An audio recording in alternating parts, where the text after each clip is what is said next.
Hello everyone. So welcome to today's session. So today we are going to discuss root locus with the help of MATLAB. What is root locus?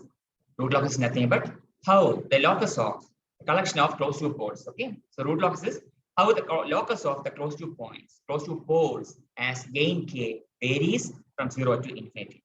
So today we are going to take up some examples with the help of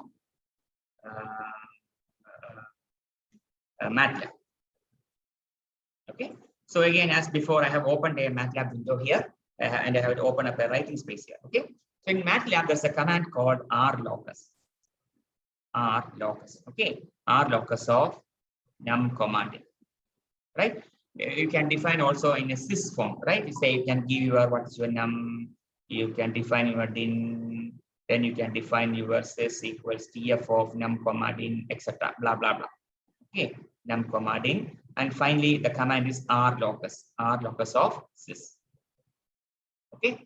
Or if you have your system represented in state space form, then the command is rlocus a comma b comma c comma d. Okay. If you have any doubt, what you will do? You will type help space rlocus. Help space rlocus. That will display the syntax and the usage of this command.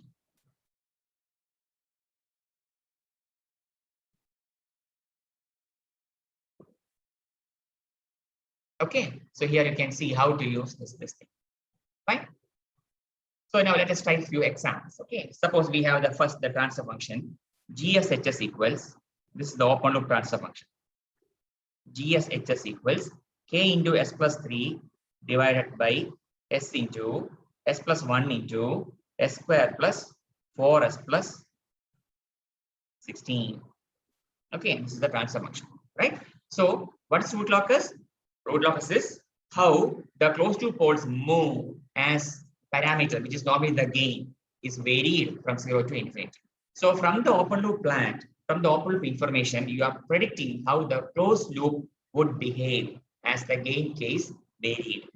Okay, from the open loop plant information, from the open loop plant GSHS, we are predicting, we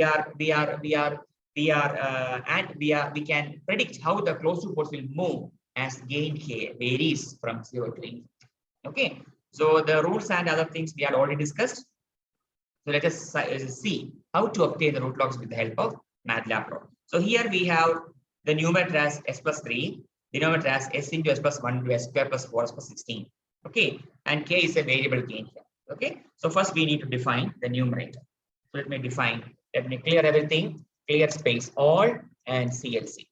CLC will clear the command window, whereas clear space all will clear off the memory. Okay, so let me define the numerator, num equals 1 space 3. Okay, denominator will be convolution of 1 space, convolution of 1, s plus 1, so 1 space 1, then 1 space 4 space 16. Okay, so this will define the denominator, right? Now what next? rlocus num comma. Before I enter that command, one question. So I told you what root locus is nothing but a plot of a locus of the closed loop poles as gain case varied from 0 to infinity. Here, what was the gain k? I just gave k equal to 1. That's why my numerator was 1 space 3, s plus 3. Okay. So how will MATLAB plot vary the k value against which each closed loop poles can be plotted? We didn't specify any k value, right? MATLAB will internally generate a set of k values, a vector of k values against which the closed loop poles will be determined. Okay, so you need not give any k value as such.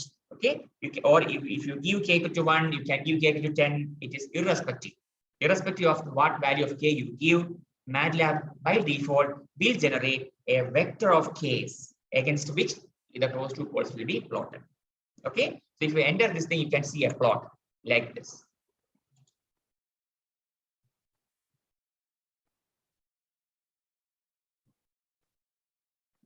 Okay, so this is the MATLAB plot for the root locus plot. Okay, root locus plot, right? So how will you obtain this? So there are steps are there, right? What is the first step? When root locus starts at open loop poles. Root locus starts at open loop codes. Okay, where are the open loop codes? S equal to 0, S equal to -1, then roots of this thing. Okay, then root locus ends at open loop zeros. Okay, where are the open loop zeros? S is equal to -3, infinity, and infinity. Okay, so open loop poles are here. 0, this is 0, this is -1, and then there are a pair of complex conjugate poles. Okay, it is these two, right? And one terminates at -3. So you can see here, this is -3. So one branch will terminate here. Okay, then there are two adjacent poles which are a part of root locus. So there will be a breakaway point. We know how to find the breakaway point, right? Then number of asymptotes. How will you find the number of asymptotes? P minus Z. Okay, what is P? Number of finite poles. Number of finite poles is 4. And what is Z? Number of finite zeros. That is 1. So there should be 3 asymptotes. Okay, then what next? We need to find the angle of asymptotes. How will you find the angle of asymptotes? Plus or minus 180 into 2n plus 1 divided by P minus Z. Okay, so you will get what's the angle of asymptotes. So in root locus plot in MATLAB, you will not find the asymptotes because they are just the construction lines.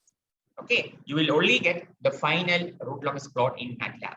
Okay, but we need these asymptotes, angle of asymptotes, centroid, etc. for construction by hand. Okay, and in fact, all these things are being followed by MATLAB 2. Okay, so you need not bother about that, right? You got angle of asymptotes. Then what next? We need to find what is centroid. How will you find centroid? Sigma P minus sigma Z divided by P minus Z. Okay, so all those rules you are applying and MATLAB is plotting, giving you the final value. Okay, so these are all, there are 4 closed loop poles. So as k, when k equal to 0, all the closed loop poles are at the respective open loop poles. When k equal to k1, the closed loop poles start moving. Okay, k equal to k2, the closed loop poles will move further. K equal to k3, k equal to k4, etc. K equal to infinity, it varies, and you will get the final plot as you can see. Now, if you wish, you can, suppose you want to concentrate on this area. Okay, if you wish, you can limit your axis coordinates. Okay, for that, there's a command axis. Okay, now you need to mention the x min, x max, y min, y max. Okay, suppose I want to see the plot between -6 to +6 in both in x and y coordinates. So I need to enter -6 +6 -6 +6. Okay, and enter that. Okay, now if you open your figure plot, you will see that it has been zoomed out. Okay, that has been zoomed. Okay, so in this way, you can make use of R locus command. Clear? So going to the next problem. Suppose you are given a characteristic equation like this: S into S plus 4 into S plus 4 into S square plus 4S plus 20 plus K equal to 0. Okay, this problem I have solved in the lecture, right? If you want to go through the details of that, you can go to the lecture that I have discussed in one of the previous sessions. Okay, so this is the characteristic equation. So what we need to do, we need to separate out the open loop transfer function. What is characteristic equation? 1 plus k GSHS equal to 0. Okay, so that means we need to have a 1 plus term. So the remaining term will be GSHS. So what you need to do, divide throughout with this polynomial. So you will get 1 plus k divided by S into S plus 4 into S square plus 4S plus 20 equal to 0. So what is my GSHS? This is my GSHS. Okay, so in MATLAB again, as before, you can enter the numerator and the denominator value. Okay, so let me clear this. Clear space all. Yes. So numerator is, say I will give some random number 1. Then what's the denominator? I need to define 1 space 4 and 1 space 4 space 20. This is 20, huh? 20. 1 space 4 space 20. R locus num comma. Okay. This problem will have all the steps involved in root locus. It's a typical problem. You should remember this thing. Okay. If you have any doubt in root locus step, you just solve this particular problem. All the steps will be crystal clear to you. Okay. This is a particular problem wherein all the roots of root locus are applicable. Okay. So you can see here it is a 4th order system. So there will be 4 closed loop poles 1, 2, 3, 4. two real poles and two complex conjugate poles. Then there will be a breakaway point between the two real poles. One will start moving up, one will start be moving down. Similarly, the one from the upper complex conjugate pole will be moving down. It will be hitting at this point. It will split into two like this. Okay. Again, as before, if you follow the rules, you will get this final plot. Okay. So this will be the Rootlocks plot for this transfer function. Fine. Now let us try another example. Say k divided by, suppose you have a transfer function GSHS equals k divided by s into s plus 1 into s plus 2. Okay. What we need to do as before, you have to define your numerator. Numerator is equal to 1. Then denominator equal to what? 1 into 1 s plus 1. So 1 space 1. Then the third factor is a single first order factor. So 1 space 2. R locus num comma d. Okay. This will give you the final Rootlocks plot for this particular problem. Okay. So I strongly advise you to try all these problems by hand. Then you can try it with MATLAB. Okay. So that will help you to make the concepts clear. Okay. Let us try one example. Going on.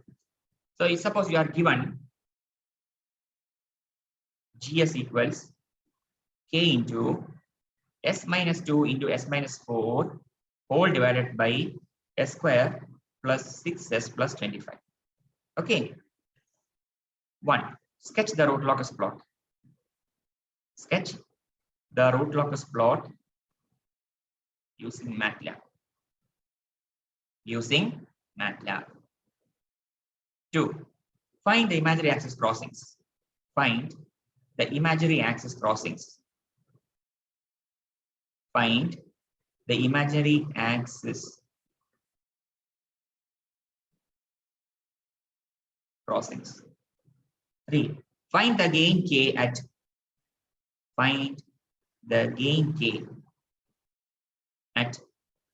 j omega axis crossing. Okay. Next part, find the breaking point. Find the breaking point.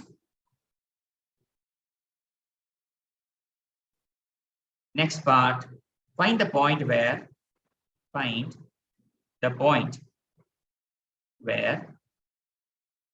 the locus crosses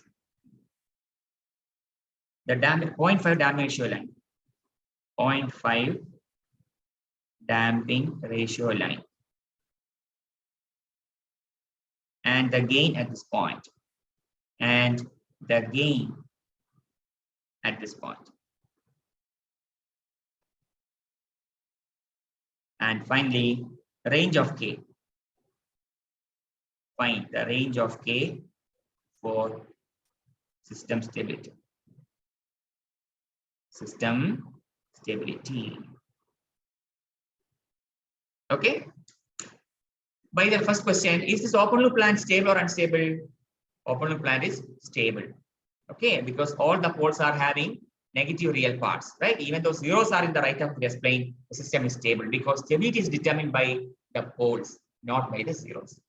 Okay, so this kind of systems, they are called non-minimum phase systems because the zeros are in the right half of the S-plane. Okay, keep in mind, system is still stable because stability is determined by the poles, not by the zeros. Okay, now how to do the Rootlocks plot? We need to define our numerator and denominator. So clear space all CLC, right? Now we will define our numerator. What's our numerator? Convolution of. So first one will be S minus 2. Then 1 minus 4.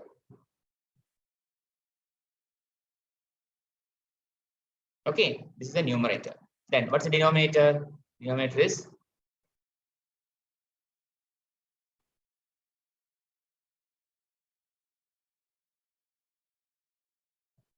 one space,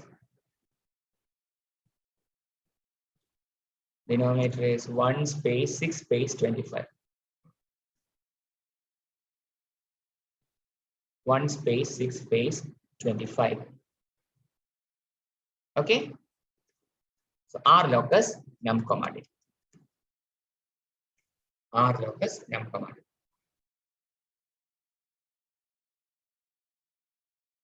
So this will give you the root locus plot for this system. Now what's the next part? Next part is find the imaginary axis crossing. Where does it cross the imaginary axis? At this point? Okay. So you can click at this point. Okay. So if you click here, you may feel that it is at the imaginary axis crossing, but it won't be. Okay. So you need to improve the resolution. Okay. So you can zoom in further. Let's zoom and select that part. Okay. Select this part. Yeah. So you can see it is not at exactly at the imaginary axis. Okay. So we need to zoom out and bring the point here.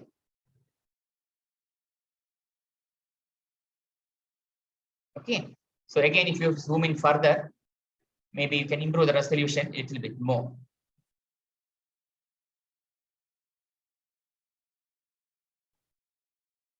Okay. So tools.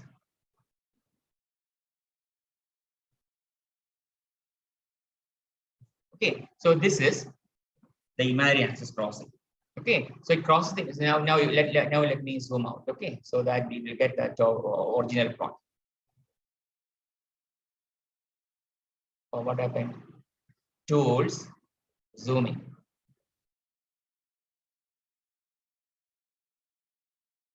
So you need to come out of that, click here. Okay. So again, if you zoom in further,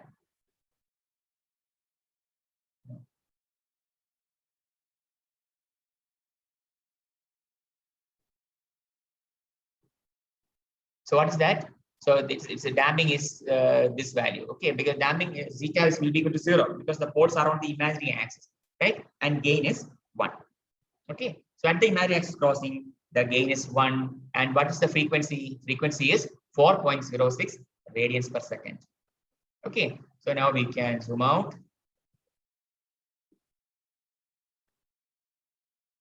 Tools. We can also move like this way.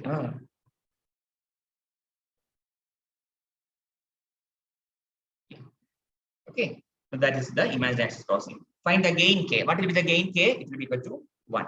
Okay, that's displayed here. What next? Find the breaking point. Is there a breaking point here? What do you mean by breaking point? A breaking point exists if you have two adjacent zeros, and if they are a part of root locus. So there are two adjacent zeros and they are a part of root locus. So this is a break-in point. So if you bring this point here, you can see what is your breaking point. Maybe you can zoom a little bit and improve the accuracy. Yeah, it's not there. Zoom out and click here. Okay, so the gain at that point is 51.3.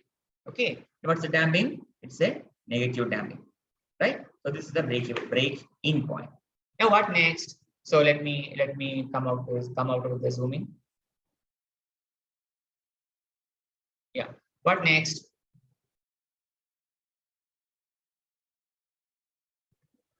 Find the point where the locus crosses the 0.5 damping ratio. Okay, so damping ratio must be 0.5, right? So one way is you just move the point like this. Okay, you can see damping is 0.529, 0.5 like this.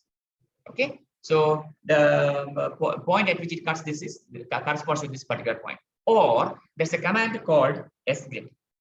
Okay, there's a command called sgrid. Sgrid, right?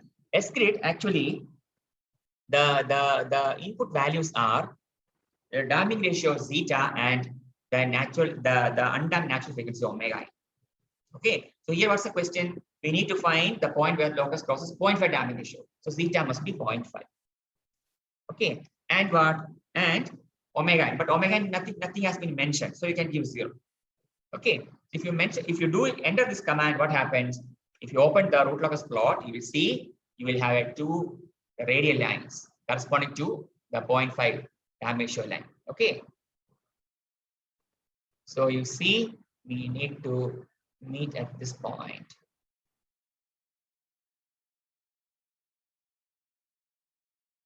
Point like this. Okay. So you can find what's the value of the pole and what's the damping ratio and other things at that particular point. Okay. So gain also can be found. Now, what is the range of gain K for which system is stable? What should be a range K?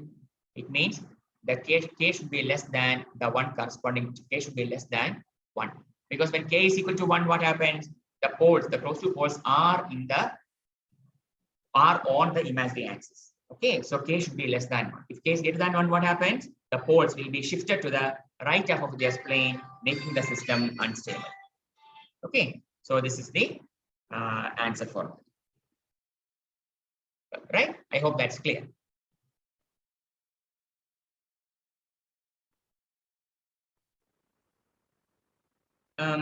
So that's all about the command rlocus, right? Now, yeah. So here, when you use the rlocus, there were no left-hand side arguments. Okay, we just entered rlocus num command. Suppose you are entering, say, giving some left-hand side arguments, say r comma k. Okay, r comma k equals rlocus num command. What happens? If you give like that, instead of giving you a root locus plot, it will give you the data, right? There will be two arrays, one R array and one K array, right? Like this, you will get a set of data values. Okay, what is K? So what is R? R will give you the close to pole location. Say the first pole location is this thing. Okay, corresponding to this value of K equal to 0. What will be the second, second value set of close to poles? They correspond to the next value of gain K, like that. Okay, so instead of giving you a plot, you will get data points. Okay, if you are using left-hand side arguments, right? That must be remembered. Okay, and now finally we have a tool, a graphical user interface tool called RL tool. Okay, RLTOOL. What does this RL tool do? The RL tool does this. RL tool will pop up an interactive S-plane. Okay, like it's yet to come. Okay, a figure window, an interactive graphical user interface window will pop up, wherein you can click and drag the poles and zeros and see how the root locus plots are.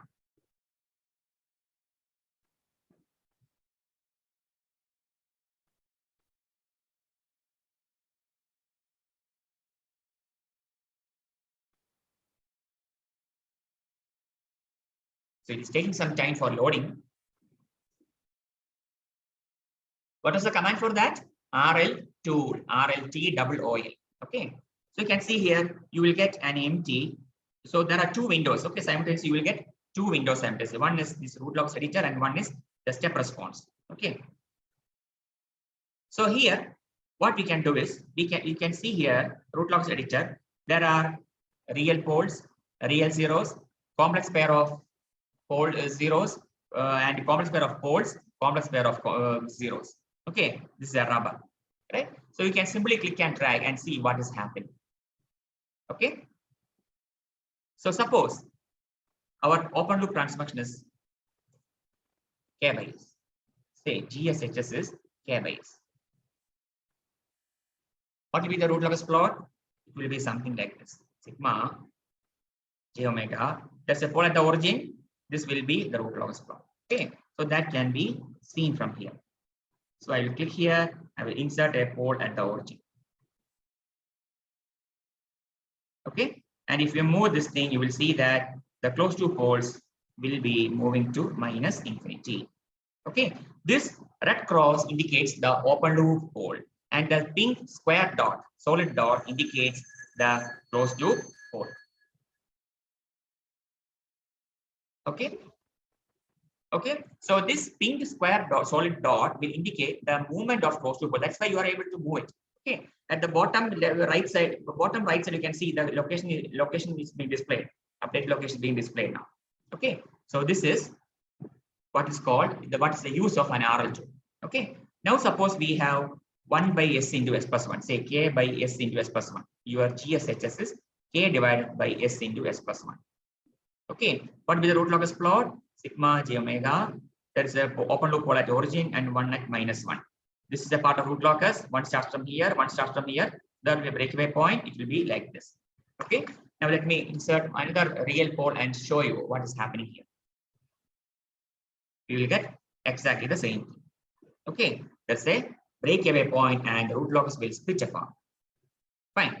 Now again, one more pole. Suppose s plus 1 into s plus 3.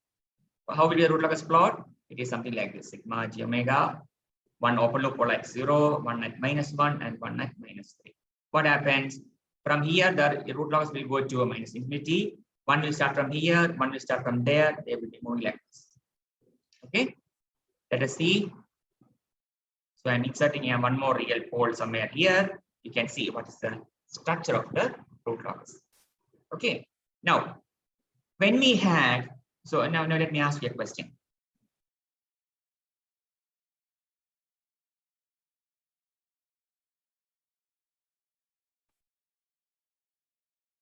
So when we had just one pole, okay, simply the transfer function was k by s, right? What is the value of gain k that can add to the system so that the system is brought to the verge of instability? Did you get my question? Or in put in other words, can I add? How much is the limit to the gain k that I can add so that the closed system is brought to the verge of instability? It is infinite. Okay, you can, in this case, you can add any value of gain k. Okay, still the closed loop poles are confined within the left half of the S-plane. Okay, now let me add one more pole. Now what happens? Now you tell me what is the maximum value of gain k that I can add before the system becomes unstable. Still it is infinite. Okay, because still the closed loop poles are in the left half of the S-plane. One more pole. Can I add infinite value of gain k before the system becomes unstable?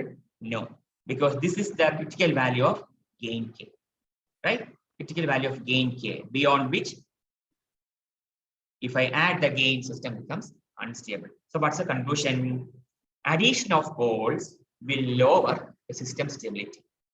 Okay, addition of poles will pull the root locus to the right half of the S-plane, thereby lowering the system stability. Okay, let me repeat. Addition of poles will lower the system stability because the root locus is being pulled more and more towards the right half of the S-plane. One more pole.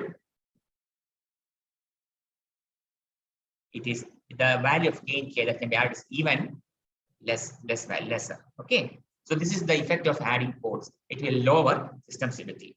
Now, what's the value? What's the effect of adding zeros? Let us add a 0. What happened? The root locus is being reshaped. Okay, it is being brought back. Yeah. Okay, so root locus is being brought back. It's being pulled back to the left half of the S-plane. Okay, thereby making the system more and more stable. Okay, one more 0. You can see that it is being pulled back. Okay, so adding poles will lower system stability, whereas adding zeros will enhance system stability. That's another conclusion. Okay, similarly, you can try with other possibilities, pair of complex conjugate pole pairs or complex conjugate zeros. Okay, all those possibilities can be studied with the help of this root locus. Okay.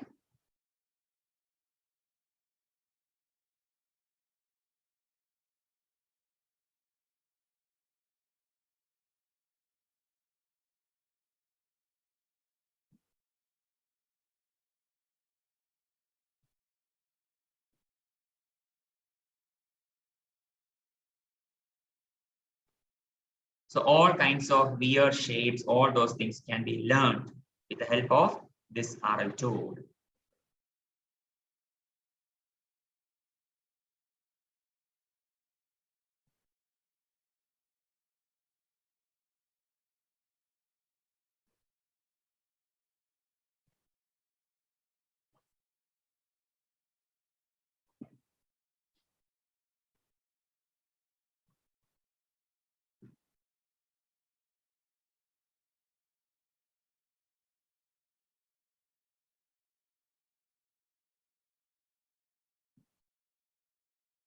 Now you can try inserting, say, a pair of complex conjugate zeros or a pair of complex conjugate ports and see how the root locus behaves. Okay. So let me insert a pair of complex conjugate zeros. Root locus is getting modified like this. Okay. So still you can see here, you can add input values of gain k. System will be stable. Okay.